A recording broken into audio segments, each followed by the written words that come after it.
नमस्ते class, hi this is Himanshu और एक नई कक्षा में आपका फिर से स्वागत है विद चैप्टर नंबर 2। ये टी.आर. जैन और वी.के. उरी की बुक है। इससे पहले हम चैप्टर नंबर 1 जो हमारा बेसिक इंट्रोडक्शन था वो शूट कर चुके हैं। अब होगा अपना chapter number 2, most important chapter. तो ध्यान रखना, ये चैप्टर जेन्युइनली बहुत ईमानदार है, ठीक है। इसमें अगर बात करोगे तो जो सबसे पहला लिखा होगा ना, क्लासिफिकेशन ऑफ गुड्स, ये बोर्ड में तुम्हें पिछले जाके 5-7 साल का रिकॉर्ड चेक कर, 10 साल का रिकॉर्ड चेक कर लेना। ये क्वेश्चन तुम्हें 3 नंबर में मिलता है डायरेक्ट।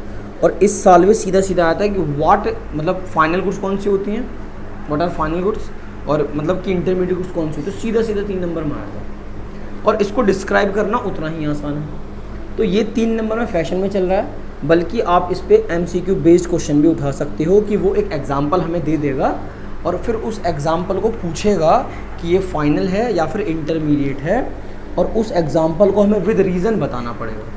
अगर आपने रीज़न नहीं बताया ना तो भाई वो आपको नंबर नहीं देगा, सही है। तो ये तो इसलिए इम्पॉर्टेंट है। दूसरा, कंजम्पशन गुड्स और कैपिटल गुड्स। तो जब फाइनल गुड्स पढ़ लोगे तो ये समझ में भी आ जाएगा कि कंजम्पशन गुड्स कौन सी होती हैं और कैपिटल गुड्स कौन सी होती हैं, ठीक है। उसके बाद क्या है, कॉम्पोनेंट्स ऑफ कंजम्पशन एक्सपेंडिचर। इसको पढ़ने के बाद कंजम्पशन गुड्स या कैपिटल, इनको पढ़ने के बाद तुम्हें ये भी समझ में आ जाएगा और कॉम्पोनेंट्स ऑफ इन्वेस्टिंग भी समझ में आ जाएगा। फिर स्टॉक क्या होता है, फ्लो क्या होता है, इसको थोड़ा आगे पीछे करना पड़ेगा क्योंकि सीक्वेंस है प्रॉपर। तो ये बड़ा इंपॉर्टेंट चैप्टर बैठेगा क्योंकि सर्कुलर फ्लो ऑफ इनकम क्या होता है, ये 1 नंबर का क्वेश्चन से लेकर 3 नंबर तक बना है। रियल फ्लो, मनी फ्लो के ऊपर 1 नंबर का क्वेश्चन बन जाता है। 4 सेक्टर ऑफ द इकोनॉमी को जाने बिना तुम इन सबको नहीं जान सकते, और स्टॉक और फ्लो के ऊपर 1 नंबर का क्वेश्चन बनता है। तो बड़ा इंपॉर्टेंट चैप्टर है। तो सबसे पहले डिस्कस करो क्लासिफिकेशन ऑफ गुड्स, ठीक है। तो जेन्युइनली पढ़ते चलेंगे, जो इंपॉर्टेंट होगा उसको हाईलाइट करेंगे। तो कहता है countless number of goods are produced and consumed in the economy. क्या मतलब है, हमारी अर्थव्यवस्था के अंदर काउंटलेस का मतलब है अनगिनत सो गुड्स प्रोड्यूस होती हैं, अनगिनत, और अनगिनत गुड्स ही लोग इस्तेमाल करते हैं, प्रोड्यूस करते हैं। तो यहाँ जो शब्द है ना कंज्यूम्ड, बच्चों को ऐसा लगता है कि यार कंजम्पशन का मतलब ना खाना होता है। कंजम्पशन का मतलब खाना भी है, कंजम्पशन का मतलब इस्तेमाल भी करना। भाई जेन्युइन गर्मी पड़ रही है, आप बाहर से आए, आपने अपना पंखा, कूलर, AC जिस भी प्रकार का आपके पास साधन आपने चलाया और बैठ गए, मौज आ रही है, दिस इज़ कंजम्पशन ऑल्सो, ठीक है। चलो, तो कहता है these are likely shoes and shirts for the school childrens, machines and tools for the farms and firms, guns and ammunition for the defence force, ships and airplanes. कुल मिला के बहुत सारी चीज़ें हैं, बस लोगों के इस्तेमाल के ऊपर डिपेंड करता है। अगर एक स्कूल का बच्चा है तो उसके लिए स्कूल की ड्रेस पहनना इंपॉर्टेंट है। अगर एक कोई बंदा हमारी किसी फोर्स में है तो उसको अपनी वर्दी पहनना बहुत ज़रूरी है, ठीक है। बच्चों के लिए खेलने के लिए बैट बॉल वगैरह चाहिए। जो आर्म है उनके लिए मतलब हमें ऐसी चीज़ें प्रोड्यूस करनी है जो डिफेंस में हेल्प करा सकें, बहुत कुछ चाहिए। तो सीधी सी बात जानते हैं कि जो हमारी गुड्स हैं वो हमें 2 तरीके से पढ़नी है। पहला है हमारी फाइनल गुड्स और दूसरा है हमारा इंटरमीडिएट गुड्स। डिफरेंस बड़ा आसान है इनका, और बस डिफरेंस ज़्यादा पता क्या मैटर करेगा, डिफरेंस से ज़्यादा मैटर करेगा तुम्हारा उनके एग्जाम्पल्स वगैरह। तो किसी ने सिंपल सा कहा कि फाइनल गुड्स कौन सी होती हैं, तो फाइनल गुड्स 2 प्रकार की होती हैं। अगर इसको मैं बहुत प्यार से भी लिख दूँ ना, जो लोग गुड्स को कंज्यूम करते हैं, कंज्यूम का मतलब है अपनी सेटिस्फैक्शन को पूरा करने के लिए जिन गुड्स का हम इस्तेमाल करते हैं उनको फाइनल गुड्स कहते हैं, या फिर जिन गुड्स के अंदर लोग पैसा अपना इन्वेस्ट करते हैं। भाई बिना इन्वेस्टमेंट के कमा नहीं सकते ना, तो अभी पढ़ने को मिलेगा आगे कैपिटल गुड्स के अंदर। तो देख लेते हैं, these are goods which are cross the boundary line. अब ये बाउंड्री लाइन क्या है ये मैं तुम्हें बता दूंगा, या चलो जैसे जैसे नाम आ रहा मैं तुम्हें वैसे वैसे लेके चलता हूँ। तो हमें चाहिए एक कॉपी गोरी सी, देखना मतलब ये ऐसी चीज़ें होती हैं। पता लास्ट ईयर इकोनॉमिक्स का पेपर इतना आसान दे दिया कि जो चीज़ हमें ऐसा लग रहा था ना कि ये तो आएगी ही नहीं, वो दे दी उन्होंने, सिंपल। अब बाउंड्री लाइन का मतलब क्या है, देखो इसको प्रोडक्शन बाउंड्री भी कह सकते हो। इसके साथ एक और शब्द ऐड कर दो, प्रोडक्शन बाउंड्री। प्रोडक्शन किस चीज़ की होती है, सिंपल तौर पे गुड्स एंड सर्विसेज की प्रोडक्शन होती है, ये तो है। अब एक सुटेबल से एग्जांपल हमने माना कि एक फार्मर ए है, फार्मर है जिसका नाम क्या है ए, और इस फार्मर ने सपोज करो कॉटन प्रोड्यूस करी। इस व्यक्ति ने क्या करा, इसने कॉटन प्रोड्यूस करी, तो मैंने यहाँ कॉटन लिख दिया, और ये कॉटन इसने बेच दी, सेल कर दी, सपोज करो 500 रुपये में किसी बी नाम के व्यक्ति को, ठीक। तो कॉटन जो है इसको हम नाम देंगे रॉ मटेरियल, कच्चा माल, सही है, रॉ मटेरियल। तो मैं अभी भी बहुत आराम से क्लियर हो जाएगा कि इंटरमीडिएट गुड्स और फाइनल गुड्स के बीच में क्या डिफरेंस है। तो जैसा उन्होंने डेफिनेशन हमें बताया उस हिसाब से हम काम कर लेंगे। तो फार्मर ए ने कॉटन प्रोड्यूस करे और बी को बेच दिया। बी ने क्या करा, विद द हेल्प ऑफ अपने कुछ इक्विपमेंट्स उस कॉटन से उसने उसका क्या बना दिया, थ्रेड। थ्रेड का मतलब होता है धागे से, सही है। और फिर उसने वो आगे सेल कर दिया सपोज 750 रुपये में किसी सी नाम के व्यक्ति को, ठीक। सी ने क्या करा, with the help of machines, with the help of machines इसने उनके बनाए कपड़े। भाई आप धागे के कपड़े बना सकते हो कि कॉटन का धागा है, कॉटन के कपड़े बनेंगे। और फिर उसने वो आगे सेल करे, सपोज करो 1500 रुपये के किसी कंज्यूमर को। कंज्यूमर का मतलब है हम और आप जैसे लोग जो कपड़ों को पहनेंगे, ठीक है। इसमें एक डिफरेंस और होता है कंज्यूमर का और कस्टमर का। या ये डिफरेंस बड़ा बेसिक है, दोनों सेम भी हो सकते हैं, अलग भी हो सकते हैं। अब मान के चलो हम मार्केट में गए और हमने ये कपड़े खरीदे, तो हम कस्टमर कहलाएंगे सी के लिए। सी ने प्रोड्यूस करा, उनको बेच दिया, ठीक है।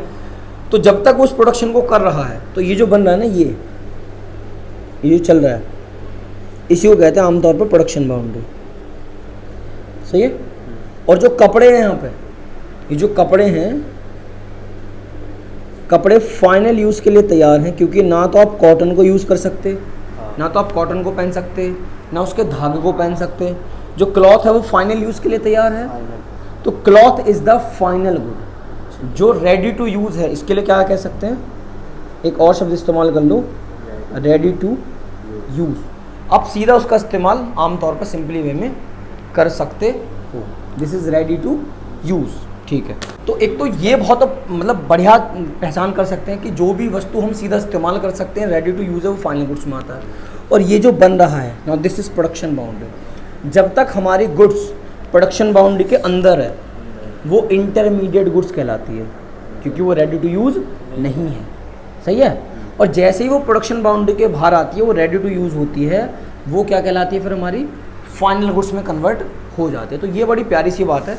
इसके ऊपर डेफिनेशन आगे मिल जाएगी, नहीं तो फिर हम लिख लेंगे अलग से, सही है। अब बुक में जितना दे रखा उतना हो गया।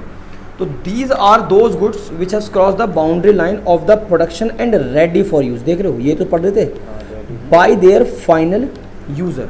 एक बात और है, मैं हम पढ़ रहे थे अभी कि कंज्यूमर और कस्टमर में क्या डिफरेंस है। देखो, हम सी के पास गए कि ब्रो कपड़े चाहिए, उसने कहा ब्रो ले लो, तो आई एम द कस्टमर। और अगर वो कपड़े हम खुद के लिए खरीदते हैं तो I am the consumer. Consumer वो व्यक्ति होता है जो चीज़ों का इस्तेमाल करता है, सही नहीं। अब मान के चलो मैं गया कपड़े खरीदे, आई एम द कस्टमर, और रोहन ने पहने, तो ये कौन हो गया, कंज्यूमर। तो कस्टमर कंज्यूमर एक भी हो सकते हैं और अलग अलग भी हो सकते हैं, डिपेंड करता है, ठीक है। तो कहता who are the final users. तो कंज्यूमर्स को भी फाइनल यूजर कहा जाता है, प्रोड्यूसर्स को भी फाइनल यूजर कहा जाता है, सही है। अब इस पर इन्होंने एग्जांपल दे रखे हैं, बड़ी प्यारी सी बात है कि जो कंज्यूमर के ऊपर इन्होंने क्या बोला है, या ऐसे भी कह सकते हो कि according the final goods are often by final consumer goods और final producer goods. Final consumer goods या फिर final producer goods. Final consumer goods कौन सी हैं, जैसे ब्रेड और बटर है। एक कंज्यूमर, अरे सुबह के टाइम देख, वैसे एक बड़ी घटिया चीज़ है ये, ब्रेड घटिया ही है, कुछ अलग तो है नहीं, मैं दही निकाले दूसरे इन क्या क्या खिला रहे हैं हमें, तो बट सही है जो कि आज के बाद है। सुबह के टाइम लोगों के साथ ब्रेड चल रही है, बिस्कुट चल रहे हैं, नमकीन चल रही है चाय के साथ, सही है। चाय में कैफीन है, नुकसान दे रही है, कोई दिक्कत नहीं, बट चल तो सब कुछ रहा है। ये वो सारी चीज़ें जो लोग सुबह उठ के नाश्ते को नाश्ता बोल के उसको सीधे सीधे क्या करते हैं, ये है ना। Final consumer goods are those goods which are ready for use by the final user and consumer and their final users. बात घुमा फिरा के वही है कि एक ऐसी वस्तु, एक ऐसी गुड्स जिसको कंज्यूमर अपने फाइनल यूज़ के लिए इस्तेमाल कर सकता है और कंज्यूमर चीज़ें अपने सेटिस्फैक्शन के लिए इस्तेमाल करता है। तुमने ब्रेड पे बटर पोता और खा गए, संतुष्टि, भूख खत्म। Final producer goods, tractor and harvesters. Tractor एक फार्मर के लिए बेस्ट एग्जांपल है।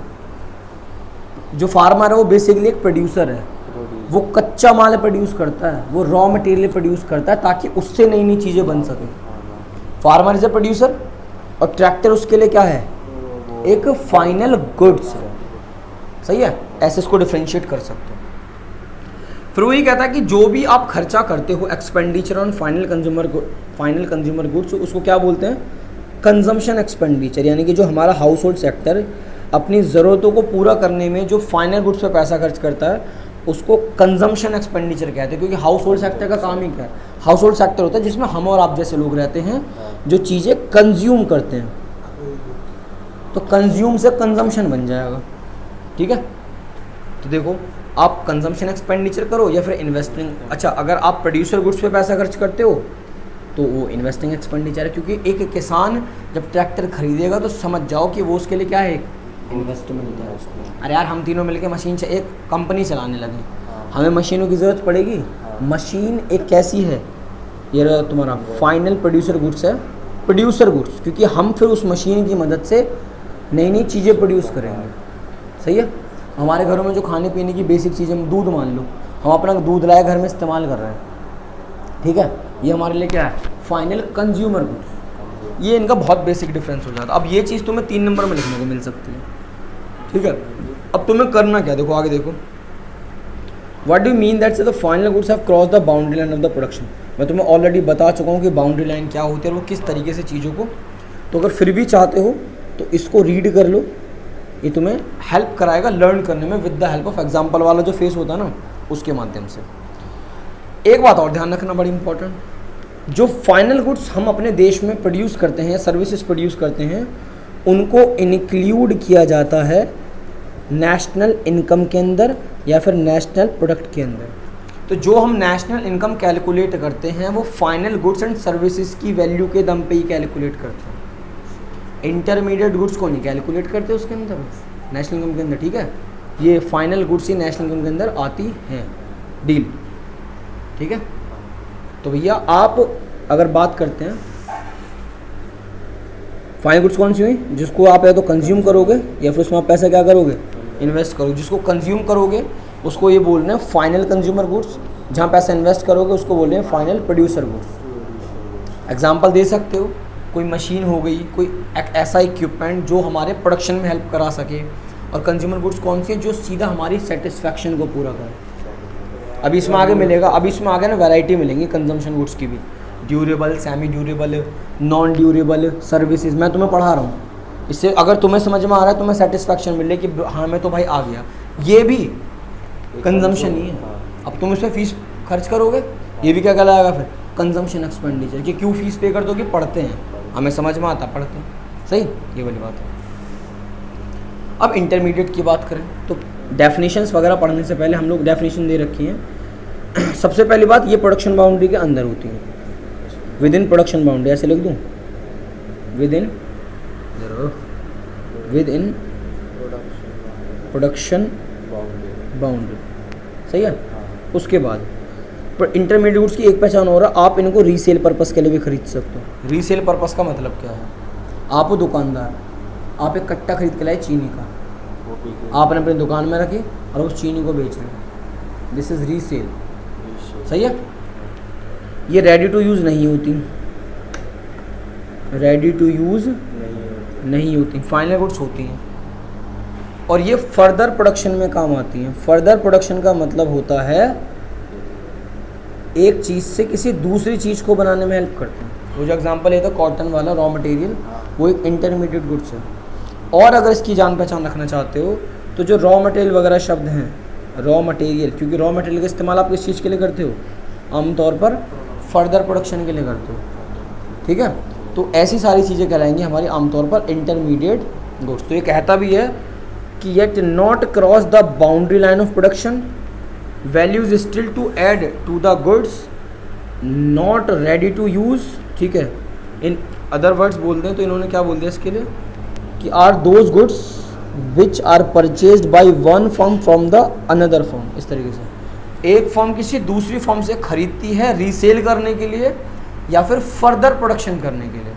फार्मर ए ने जब फार्मर बी को माल बेचा तो बी ने फिर सी को माल बेचा, तो ये प्रोडक्शन बाउंड्री के अंदर है, ये सब रॉ मटेरियल का काम कर रहे हैं, सब फर्दर प्रोडक्शन का काम कर रहे हैं। ठीक है, एग्जांपल्स में तो मैं जेन्युइनली दे दूंगा अभी, बल्कि कुछ एग्जांपल्स भी बताऊंगा अभी। इंटरमीडिएट गुड्स की और भी कुछ डेफिनेशन दे रखी हैं, देखो पहला ये रहा, those goods which are purchased by one firm from the other either for resale और use as a raw material, ये बताया था। या तो आप उसको कच्चे माल की तरह इस्तेमाल करो, कच्चे माल की तरह आप इसको इस्तेमाल कर दोगे फर्दर प्रोडक्शन के लिए, या फिर आप उसको रीसेल पर्पस के लिए खरीद रहे हो। ठीक है, बाकी ये भी समझो जब तक कोई चीज़ प्रोडक्शन बाउंड्री के अंदर होती है ना, उसमें भी थोड़ी कीमत और जुड़ना बाकी। कॉटन को धागे से तक बनाना भी एक प्रोसेस है, धागे को कपड़े में बनाना एक प्रोसेस है। तो कॉटन से कपड़ा बनाने में ना कॉटन के अंदर कुछ और खर्चा ऐड करना पड़ेगा, तब जाके आपकी गुड्स तैयार होगी। अब तुम एक एग्जांपल लो, जेन्युइन सा एग्जांपल लेते हैं समोसे का। समोसा हमारे लिए तो कॉमन है, ऑस्ट्रेलिया में एक बंदी मास्टर शेफ के अंदर समोसा बना के फाइनल जीत गई। पावर ऑफ समोसा, सही है, पावर ऑफ समोसा मजे ले रहा है। देखो समोसा बनाने के लिए सबसे ज़्यादा बेसिक चीज़ों की क्या ज़रूरत है? सबसे पहले मैदा, स्लो पॉइजन है एक तरह का वो, आलू, मिर्च, मसाले, इस तरीके से बात कर लेते हैं। आजकल लोग पनीर भी भर देते हैं, ठीक है, कोई किसमिस उसमें डाल देता है, सबके अपने अपने स्वाद हैं। तो समोसा बनाने के लिए हमें मैदा चाहिए। वैसे तो नहीं कि उसी मैदा को रूखी खा जाए, पॉसिबल नहीं है। मिर्च मसाले रूखी खा जाए, पॉसिबल नहीं है। तो हम लोग क्या करते हैं कि उस मैदा और उस रॉ मटेरियल की मदद से हम पहले कच्चा समोसा तैयार करते हैं। मैदा को आटा गूथा वूथा जाता है, सब कुछ होता है, ये फर्दर प्रोडक्शन हो रहा है। क्योंकि भाई समोसा किससे बना? मैदा से। क्या हम रूखी मैदा खा सकते हैं? नहीं। उस मैदा को और विद द हेल्प ऑफ उनके मसाले हम उसको किसकी समोसे के फॉर्म में तैयार करते हैं, फिर उसको तेल में तलते हैं। जब तक वो तल के बाहर नहीं आ जाता तब तक वो यूज़ के लिए आप उसको नहीं खा सकते, है ना। तो वो उसका प्रोडक्शन प्रोसेस है। जब तक वो प्रोडक्शन उस कढ़ाई से बाहर नहीं आ जाता वो रेडी टू यूज़ नहीं होगा। क्लियर है? और जैसे उसके बाहर आ जाएगा फिर तो सूतों से क्या दिक्कत है, फूक मार मार के खा जाएंगे। जैसे भैया वो तैयार हो जाएगा तो फिर वो फाइनल में आ जाएगा। उससे पहले वो क्या है, इंटरमीडिएट वाले फेस में, क्योंकि प्रोडक्शन बाउंड्री के अंदर है। अब एक एग्जांपल का एक मतलब का ध्यान रखो कि कोई भी चीज़ फाइनल भी हो सकती है और इंटरमीडिएट भी हो सकती है, डिपेंड करता है उसका यूज़। अब मैं तुम्हें एग्जांपल देता हूँ जेन्युइन सा। एक कार का एग्जांपल ले लो। कार अगर घर के लिए खरीदते हो, कार अगर घर के लिए खरीदते हो तो आप उसको चलाओगे, इस्तेमाल करोगे, गेड़ियाँ मारोगे दो चार, सही है। तो फिर वो जो कार है वो किसके अंदर आ जाएगी? तुम्हारी फाइनल में जो है ना, ये फाइनल कंज्यूमर गुड्स, इसके अंदर आ जाएगी। क्यों? कि भाई ये कार ना अपने लिए खरीदी है, अपनी चलाने के लिए खरीदी है ब्रो, ऑफिस जाने के लिए, ऑफिस आने के लिए, ऐसी कोई बात। अगर आपने यही कार ओला, उबर या किसी अदर टैक्सी फेस में चला दी तो ये कार अब आपको पैसा कमा के देगी।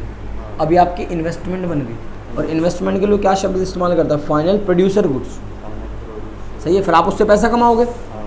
और अगर आपने वो कार खरीदी है दोबारा बेचने के लिए, एक डीलर के तौर पे, अब ये कार आपके लिए पता है क्या है? आप उसको रीसेल पर्पस के लिए खरीदते हो, तब वो इंटरमीडिएट गुड्स बन जाएगी। दूध का एग्जांपल लो। दूध, आपने दूध खरीदा, घर में खरीदा, आप उसको या तो चाय के माध्यम से या फिर कॉफ़ी के माध्यम से या फिर आप उस दूध को जमा के दही बनाओ, व्हाटएवर घर में इस्तेमाल करोगे। कंज्यूमर बेस्ड गुड्स, यानी कि फाइनल गुड्स का एक हिस्सा है। फाइनल गुड्स को दो हिस्सों में तोड़ रखा, कंजम्पशन में और इन्वेस्टमेंट में। यही तो बताया था भाई, ये तो है ना कंज्यूमर इन्वेस्टमेंट में। या तो आप उसको कंजम्पशन के बेस पे, तो आपने दूध खरीदा और उसको घर में इस्तेमाल करा, कंजम्पशन हो रहा है, फाइनल गुड्स के अंदर आ गया। अगर वही दूध एक हलवाई खरीदता है तो वो हलवाई इस दूध को पिएगा नहीं, उस दूध का इस्तेमाल करेगा, हो सकता है मिठाई बनाने के लिए। तो अब ये दूध का इस्तेमाल कर रहा है फर्दर प्रोडक्शन करने के लिए। वो पहले दूध को जला के खोया बनाएगा, फिर खोए के माध्यम से वो मिठाई बनाएगा। तो मिठाई रेडी टू यूज़ है, मिठाई तो फाइनल में पहुंच गई। लेकिन जो दूध की हम बात कर रहे हैं, क्योंकि वो फर्दर प्रोडक्शन में हेल्प करवा रहा है, वो कहलाएगा इंटरमीडिएट गुड्स। तो किसी भी चीज़ का यूज़ देखोगे और फिर बताओगे कि वो फाइनल है या फिर वो इंटरमीडिएट है। एक बात और ध्यान रखना, इंटरमीडिएट गुड्स को नेशनल इनकम के अंदर नहीं जोड़ते। ऐसा क्यों?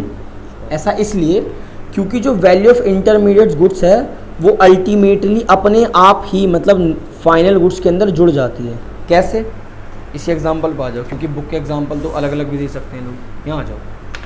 इन्होंने 500 रुपये तो पहले कॉटन के खर्च करे। हाँ। देखो हमारा नज़रिया, जब तक हमें नॉलेज नहीं है हम कैसे देखते हैं, ओ भाई ए ने 500 रुपये कमा लिए, हाँ। ओ भाई बी ने 750 कमा लिए, सी ने 1500 कमा लिए। अब एक छोटी सी बात सुनो, कपड़े कितने के बिके? 1500। इसको मैं तोड़ रहा हूँ, 500 प्लस 250 प्लस 750, तो 500, 250, 750, 750, 750 ये कमाए हैं बस ए ने, क्योंकि उसने अपनी कॉटन किसको बेची थी? बी को। बी ने कितने में बेचा था? बी ने कितने कमाए? सिर्फ मात्र 250 रुपये। उसने कॉटन को धागे में कन्वर्ट करा, तब 750 में बेचा। तो यार इन 750 में ये वाले 500 भी तो इन्वॉल्व होंगे ब्रो। 750 का बेचा है, 500 का तो खरीदा भी था मैंने, मैं तो सिर्फ 250 के फ़ायदे में हूँ। और ये 750 किसने कमाए एक्चुअल में? सी ने, क्योंकि कपड़े बनाने से पहले उसने 750 का कच्चा माल धागा खरीदा था, फिर धागे को कपड़े में बदल लेने के बाद उसने 1500 का बेचा। तो वैल्यू एड कितनी हो रही है? ए की वैल्यू एड हो रही है 500, बी की वैल्यू एड हो रही है 250, सी कितनी हो रही है? 750। ओके, ये खाली ए की बात करेगा, ये बी की बात करेगा और ये सी की बात करेगा। ये तो चल रहा है। अब एक बात बताओ, क्या ये 500 इसमें इन्वॉल्व नहीं है? क्या ये 250 इसमें इन्वॉल्व नहीं है? 750 भी है। तो इंटरमीडिएट गुड्स की जो कीमत होती है वो ऑलरेडी फाइनल गुड्स में जुड़ी हुई है, इसलिए उसको दोबारा नहीं जोड़ते। अगर आप दोबारा जोड़ोगे तो आपके सामने सीबीएसई के अंदर एक क्वेश्चन आ सकता है, व्हाट इज़ डबल काउंटिंग? ये आ भी चुका है, व्हाट इज़ डबल काउंटिंग? ये डबल काउंटिंग का तो मतलब अगर तुम अलग अलग जोड़ो, ऐसे जोड़ो कि 500 ए ने कमाए, 750 बी ने कमाए, 1250 और 1500 कमाए सी ने, भाई तो 2750 रुपये हो गए। तो ये गलत कैलकुलेशन है, ये गलत कैलकुलेशन है। एक्चुअल में टोटल ही 1500 कमाए गए हैं, सही है।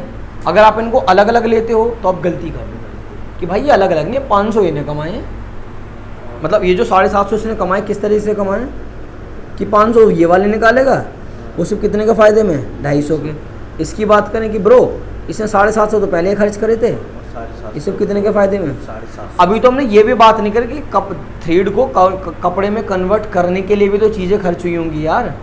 लेबर चाहिए, सही है, मशीनें वगैरह का पैसा लगाना पड़ रहा है, पावर फ्यूल चाहिए, उनकी तो कोई बात ही नहीं करता।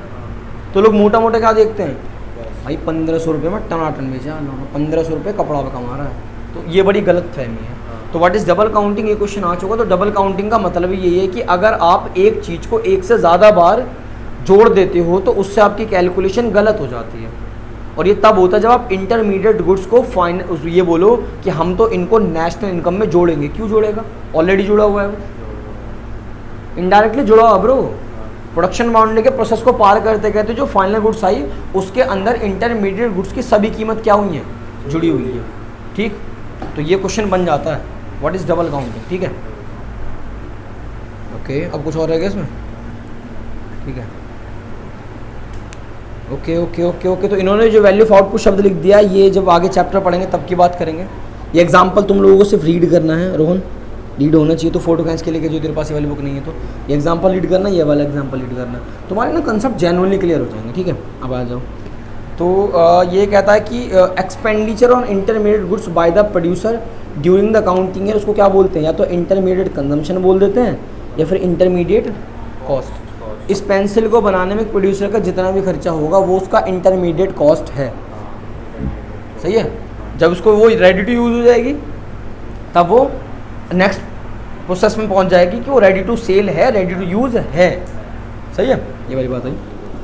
बाकी जो कहानी लिख रहा है वो हम आगे पढ़ेंगे जब हम अपने इसके प्रैक्टिकल्स लगाएंगे। ठीक है, the same good may be final और इंटरमीडिएट, ये वाली बात मैंने तुम्हें बताई कि लास्ट में ये देखना कि किसी चीज़ का यूज़ क्या हो रहा है, एंड यूज़ देखना कि सर ये बताओ जो आपने एग्जांपल दिया इसका यूज़ क्या हो रहा है।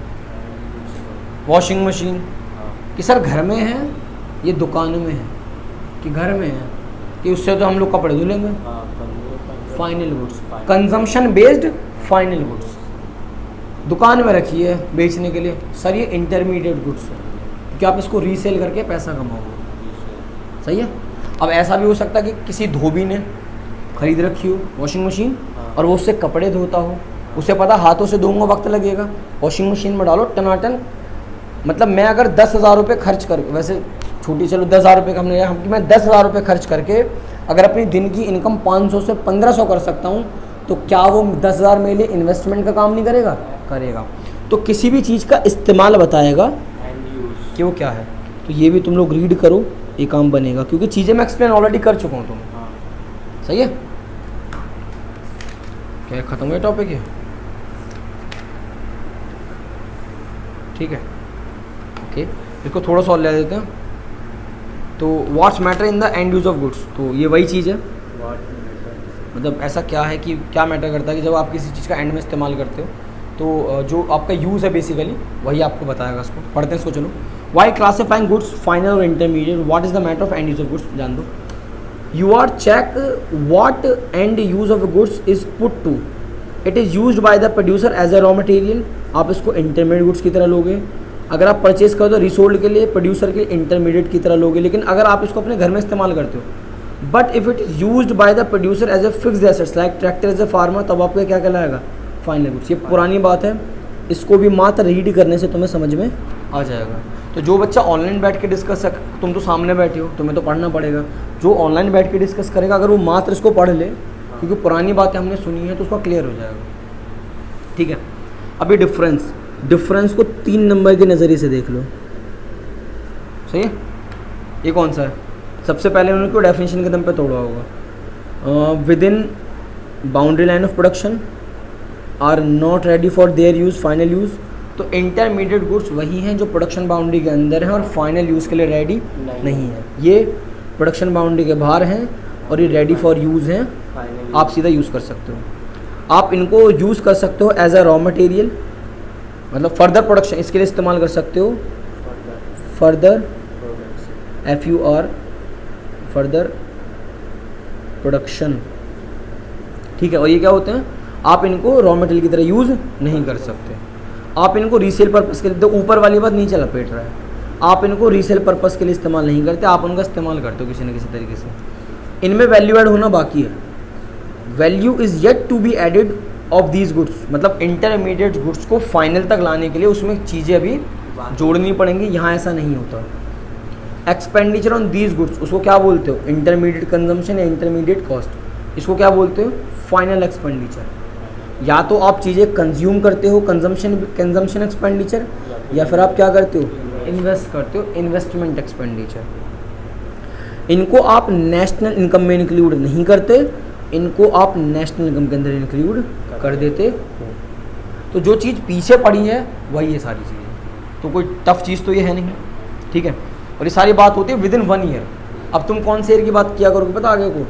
अभी जो हम अगर सुटेबल एग्जाम्पल के हिसाब से पढ़ें तो हमें 1 अप्रैल 2022 से 31 मार्च 2023 तक पढ़ना चाहिए, क्योंकि ये साल ना बीत चुका है। तो हम देख के बता सकते हैं कौन सी चीज़ क्या है। करंट वाला तो चल रहा है, दिस इज़ अकाउंटिंग ईयर। ये कौन सा? Accounting year. इसको ठीक है, कैलेंडर ईयर अलग होता है, वो 1 जनवरी से 31 दिसंबर तक चलता है। ये अकाउंटिंग ईयर। तो जब भी हम बात करते हैं ना कि अकाउंटिंग ईयर, तो वो इसकी बात करते हैं। सही है, अब इतना ही रहने दो, क्योंकि इसके बाद फिर तुम्हें दूसरे फेस में जाना पड़ेगा। और ये क्वेश्चंस दे रखे हैं, क्वेश्चन नंबर 1 और question number 2। Purchase a car always mean the purchase of final goods, do you agree? No. अगर आप कार रीसेल पर्पस के लिए खरीदोगे तो वो इंटरमीडिएट कहलाएगी। ठीक है। How would you find out whether a particular expenditure is an expenditure on intermediate goods और फाइनल गुड्स? तो किसी भी चीज़ का बताया था ना कि यूज़ बताएगा, आप खर्चा कहाँ कर रहे हो। आपने कार खरीदी इन्वेस्टमेंट पर्पज से, this is investment expenditure basically. घर के लिए खरीद रहे हो तो कंजम्पशन एक्सपेंडिचर।